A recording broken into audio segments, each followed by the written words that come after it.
Ош шаарындагы номер 46-орто мектеп кыргыз тил сабагы 8А класс мугалими Садирова Замира Асановна. Урматтуу мени сүйүктүү алтындай болгон окуучуларым, мына бүгүн силер менен кыргыз тил сабагынан учурашып тургандыгыман кубанычтамын. Анда эмесе бүгүнкү сабакка дептер, ручка, окуу куралдарыңарды алып даярдаңыла. Анда сабагыбызды баштайбыз. Айтып берсең унутуп калам, кызыктырсаң эстеп калам, көрсөтүп берсең үйрөнүп алам демекчи сабакты силер менен биргеликте көрсөтүп өтмөкчүмүн. Бүгүнкү сабагыбыздын темасы сүйлөмдүн бирөңчөй мүчөлөрү.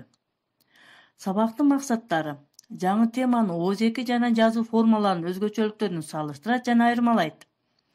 Жаңы темадагы биринчи жана экинчи көнүгүүлөрдү айырмачылыктарды бөлүп көрсөтүп, алардын чындык менен салыштырышат. Жеңилдетилген көнүгүүлөрдү окуп, түшүнөт, тийиштүү көнүгүүлөрдү аткара алат, көнүгүүлөр боюнча өз пикирлерин айтышат жана берилген үлгүлөр боюнча талкууга катыша алышат. Анда эмесе окуучулар окуу китебиңердеги 80-беттеги ассаңар, кара сөз менен жазылган эрежеге көңүл бурабыз. Сүйлөмдө бирдей суроого жооп берип, бирдей милдетти аткарып, сүйлөмдүн бир гана мүчөсү менен байланыш турган сөздөр бирөңчөй мүчөлөр деп аталат. Мисалы: алма, өрүк, алча гүлдөдү. Кыздар ырдашты, бийлешти. Кызыл, сары, көк гүлдөр айлананы кооздоп турат. Биринчи сүйлөмдө бирөңчөй сүйлөмдөр алма, өрүк, алча эмне деген суроо берилип, ээлик милдетти аткарды.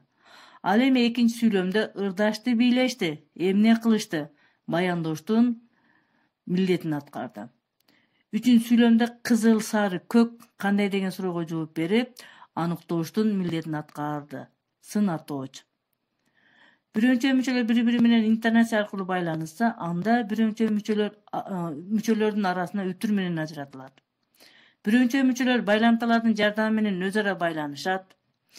Бул учурда төмөнкү өзгөчөлүктөрдү эске тутуу керек.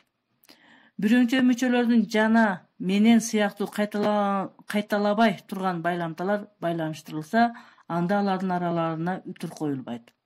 Мисалы: жакшы жолдошторум, Мирбек менен таланттын аткарган жумуштарын көрөлүчү. Урматтуу окуучулар, окуу китебиңердеги 80-беттеги 162 көнүгүүгө көңүлүңөрдү бурсаңар. Бирдей суроого жооп берген сөздөрдү аныктап, таап көрсөңөр. Ылаачын шумкар турумтай, кыргый күйкөй жага алмай, учканы соккон шамалдай, шумкардын жери алатоо. Азаматсыңар, алтындарым, туура жооп таапсыңар. Кийинки 163, 164 көнүгүүлөрдү жазасыңар. Дептериңерге туура жазганга аракет кыласыңар. Көнүгүүнү аяктагандар карточкаңарды көтөргүлө. Жакшы. Толук жазганга аракет кылдыңар. Бүгүнкү сабагыбыз түшүнүктүү болсо, анда эрежени бир сыйра эсибизге түшүрөбүз да үйгө тапшырма аласыңар. Ким айтат? Карточканы көтөрөбүз. Жакшы, айта кой. Азаматсыңар, туура түшүнүпсүңөр. Үйгө тапшырманы белгилейсиңер. Үйгө тапшырма 165, 166 көнүгүүлөрдү жазасыңар. 165 көнүгүүгө түшүндүрмө берип кетейин. Көп чекиттин ордуна тиешелүү сөздөрдү коюп көргүлө. Сүйлөм мүчөлөрү боюнча талдоо жүргүзгүлө.